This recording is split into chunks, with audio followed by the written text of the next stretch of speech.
pursuit, because they keep it hidden just as much as you keep it hidden, which is pretty much what I did for a long time, with the near-death experience, the Kundalini. I didn't share openly a lot of this for a very long time, and especially when Source came to me on the beach when I was walking and told me that I was meant to write and start writing, and then, with all the channeling, writing started flowing. People outside of you, if you share that, they're going to think you're like, what? Because it doesn't fit in the status quo, right? And so there's always something relatable, and what it's been your experience, there's going to be somebody there that has experienced something similar to, so you can relate to. So you're never alone, right? We're always divinely guided.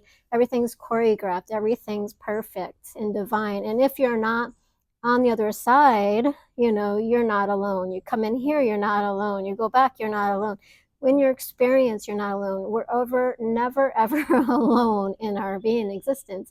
And it helps us to relate and guide ourselves to that. The student becomes a teacher, and you're never alone because you've practiced, you've been through it, you can help others. It's all divinely orchestrated, and it is just perfect. Everything is perfect. I just can't think of any other words but to say perfect, because that's the English language. It's amazing. It's beautiful. It's divinely created, orchestrated, and it is perfect. And though even in our suffering we don't think it is, but it is. And it's hard to see that in our suffering, unfortunately.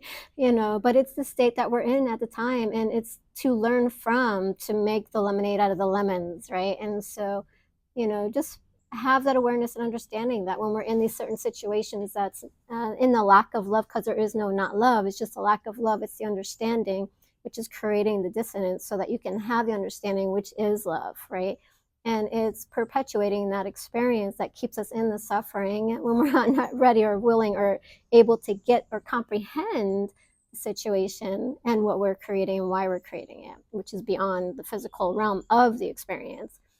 From that point of view, we can take a different look and a deep dive into that. And when we are ready and willing to look at it, then we can change the paradigm of the reality that we're living in, and we get the lessons out of it, right? It's like squeezing the lemon, you get the lemonade. Right? Because in my lessons, in my experiences, when I healed, Spirit gave me the lesson. It gave me oh, I got it. Aha, I understand now. I get it.